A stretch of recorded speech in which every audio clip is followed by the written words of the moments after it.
Hello everyone, कैसे हैं आप सभी। आशा करते हो अच्छे होंगे और खूब मन लगा पढ़ाई कर रहे होंगे। तो आज से नई शुरुआत आप लोगों को भी सोचना है, मैंने भी सोचा है कि अब पढ़ाई करना बहुत ही जरूरी हो गया, क्योंकि बहुत हो गया, समय बिताना बहुत हो गया बाकी चीजों में अपने आप को लगाना। अब नहीं पढ़ेंगे तो फिर समय निकल जाएगा, उम्र निकल जाएगी, कुछ कर नहीं पाएंगे। तो जैसा कि आप लोगों के बहुत सारे डाउट रहते हैं, मैं क्या करती अगर पढ़ती। तो फिलहाल मैंने ये किताब वही है कि मैंने केवीएस मदान की किताब ली है नेट के लिए, और लेकिन ये मैंने यहाँ पे सरस्वती पांडे की किताब भी रखी है हिंदी के लिए, जैसा कि मैंने आप लोगों को बताया था। मैं आप लोगों को आज अपना तरीका थोड़ा सा बताती हूँ कि अगर मैं शुरुआत करती हूँ तो क्या करती हूँ। फिलहाल ये किताब मेरे लिए एकदम नई है। मान लीजिए इस किताब का तो मैंने ट्रिक तब का बना लिया था, और हालांकि प्रैक्टिस बीच में छूट गई है तो मुझे फिर से करना पड़ेगा, लेकिन फिर भी इससे मैं फैमिलियर हूँ, इसको पढ़ने में दिक्कत नहीं है मुझे। लेकिन इस किताब को पढ़ने में पूरी तरह से दिक्कत है, क्योंकि ये समझिए कि मैं जीरो से शुरू कर रही हूँ। आप लोगों के लिए भी आपका सिलेबस इसी तरह का होता है। अब मैं क्या करती हूँ, अगर कोई नई चीज होती है, पहला उठाया, अब ये किताब सुटेबल है मेरे सिलेबस के अकॉर्डिंग, तो निश्चिंत है इस चीज से। पहला पन्ना पलटा, दूसरा पन्ना पलटा, कुछ नहीं दिखा, एकदम शुरू से है ना। शुरुआत जीरो से कैसे करते हैं, जिसको कुछ नहीं आइडिया है, कोई बताने वाला नहीं है, उसकी मैं बात कर रही हूँ। ऐसा शुरू से देखा क्या क्या दिया है। अब पहली बात दिया कि इसके बारे में आवश्यक जानकारी हर एक किताब में दिया रहता है, उसको पढ़ना बहुत ही जरूरी है। सारे इसमें नियम लिखे होते हैं, क्या क्या उसके रूल रेगुलेशन है, सारी चीज लिखी होती है, उसको अच्छे से समझ लीजिए। जैसा कि इसमें है कि इसमें एक दो प्रश्न होते हैं, दो प्रश्न पत्र होते हैं, 50 नंबर का होता है, एक 100 नंबर का होता है। जो 50 प्रश्न आते हैं वो 100 के होते हैं, और जो 100 नंबर का आता है वो 200 का, यानी कि एक जो प्रश्न है वो 2 नंबर का आ रहा है। ठीक है, और इस समय 3 घंटा आपको मिलता है। जो 50 ये जो प्रश्न है पहला, तो इसमें आपके ये सारी चीजें हैं, मतलब ये मिक्स है, इसमें सारी चीजें आपके, मतलब गणित भी है, और ये तार्किक वाले भी क्वेश्चन है, और पाठ्यक्रम है आगे। तो ये चीज जानने के बाद इसमें मैं पाठ्यक्रम पे जाऊंगी। अब पहले ही मुझे दिख रहा है शिक्षण अभिवृत्ति, शोध अभिवृत्ति, बोध संप्रेषण। अच्छा, ऐसा नहीं है, जब आप पढ़ेंगे तो शुरुआत में मुझे ऐसा लगा कि मैं जीरो हूं इसमें, लेकिन जैसे ही शिक्षण अभिवृत्ति पढ़ा, बाकी चीज पढ़ा, संप्रेषण पढ़ा, शोध अभिवृत्ति पढ़ा, और उसको थोड़ा सा जानने का प्रयास किया, तो मैंने ये देखा कि बीएड में, या जो हम सीटेट की तैयारी करते हैं, यूपी टेट की तैयारी करते हैं, उसमें टीचिंग एप्टीट्यूड जो होता है उससे मिलती जुलती चीजें हैं। हाँ, थोड़े हाई लेवल की है, तो जाहिर सी बात है कि सीखेंगे, हम सीखने के लिए ही तो है यहाँ पे। अब हम पहला ही टॉपिक इस पर उठाएंगे। हम, मुझे नहीं जाना है कि पीछे पीछे तक दिया है, अरे बाप रे इतना ज्यादा है, मैं कैसे पढ़ूंगी। यहाँ पे देखिए 9, 10 टॉपिक मुझे दिखाई दे रहा है इस पूरे सिलेबस में फर्स्ट पेपर के। अब मैं यहाँ पे पहला पेपर, पहला जो टॉपिक है उसको उठाऊंगी, शिक्षण अभिवृत्ति। फिलहाल मुझे ये नहीं जानना है कि कहाँ से कितने प्रश्न आते हैं, फिलहाल अगर मैं जीरो हूं तो, क्योंकि मुझे एक बार पूरे सिलेबस को जान लेना है कि चीजें होती क्या है। अब मैं शिक्षण अभिवृत्ति उठाई। अब इसमें मैं देख रही हूँ कि 1 2 3 4 5 6 टॉपिक, इसमें एक टॉपिक में 6 पॉइंट हैं जो मुझे पढ़ना पड़ेगा। पहले है शिक्षण, शिक्षार्थी की विशेषताएं। दूसरा है शिक्षण प्रभावक तत्व, फिर उच्च अधिगम संस्थाओं की पद्धति, शिक्षण सहायक प्रणाली, मूल्यांकन प्रणालियां। ये सारी चीजें हैं, मुझे इसके अंतर्गत पढ़ना है। अब मैं ये डिसाइड करूंगी कि इसको मैं कितने दिन में निपटा पाती हूँ। एक दिन में अगर मैं 2 टॉपिक पढ़ती हूँ तो ये जो 6 टॉपिक है 3 दिन में मेरा फर्स्ट पेपर का तैयार हो जाएगा। 3 दिन में मैं एक टॉपिक को अच्छे से तैयार कर पा रही हूँ। उसके अलावा मुझे प्रश्न भी हल करने हैं, क्वेश्चन भी देखने हैं। अब इसके लिए मैं क्या करूंगी, फिलहाल मेरे पास कोई बुक नहीं है क्वेश्चन, लेकिन इसमें क्वेश्चन दिया हुआ है। अब क्या है ना कि इसमें शुरुआत में ही बहुत सारे पेपर दिए हुए हैं, मतलब 2022 का है, 21 का है, मतलब सारे पेपर, 23 का है, इस तरह से बहुत सारे, मतलब टोटल जितने कैसे प्रश्न आते हैं सारे दिए हुए हैं। अब ये देखने के बाद तो सिर चकरा जा रहा है कि कुछ आ ही नहीं रहा है। आप लोगों के साथ भी ऐसा ही होता होगा कि किताब देखते ही आप लोगों को सिर चकराता है ना, कि कैसे क्या होगा।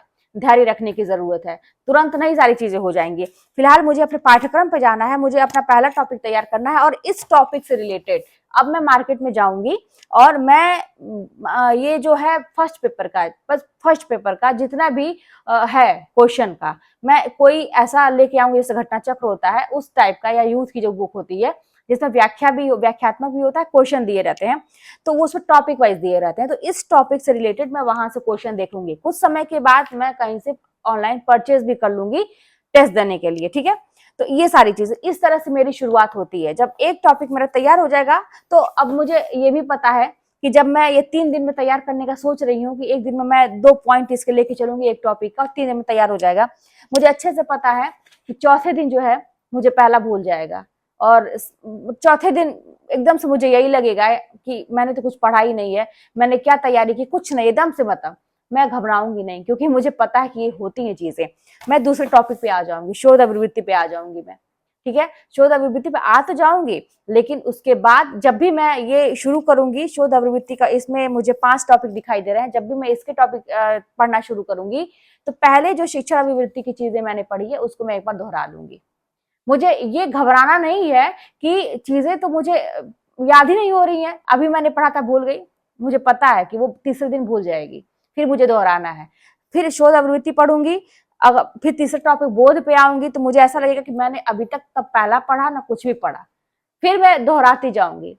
तो ये ही एक तरीका है कि आप आगे बढ़ते जाइए, आपको ये एहसास होगा कि आपको कुछ भी नहीं याद है। मेरे पास आपके लोगों के कमेंट आए हैं, तो मैंने सोचा कि आज मैं डिस्कस करती हूँ, और वाकई में मैं ऐसे ही शुरुआत इसका भी मैं करूंगी, क्योंकि मेरे लिए एकदम से ये नई चीज है, मैंने नहीं पढ़ा है इसको, कभी किताब उठाया ही नहीं। मैंने बहुत दिन पहले किताब मैं लेके आई थी, लेकिन नहीं मैं पढ़ पा रही थी। लेकिन मैं शुरुआत ऐसे ही करूंगी। मुझे अच्छे से पता है कि हर दूसरे दिन तीसरे दिन मुझे यही लगेगा कि मेरा कुछ तैयार नहीं है, लेकिन इसके लिए मुझे घबराना नहीं है। मैं आगे बढ़ती जाऊंगी, पीछे की चीजें दोहराती जाऊंगी। और यही बात इसकी, तो ये तो कहते हैं कि जैसे जान से भी ज्यादा जो प्यारी किताब होती है वो है मेरे लिए।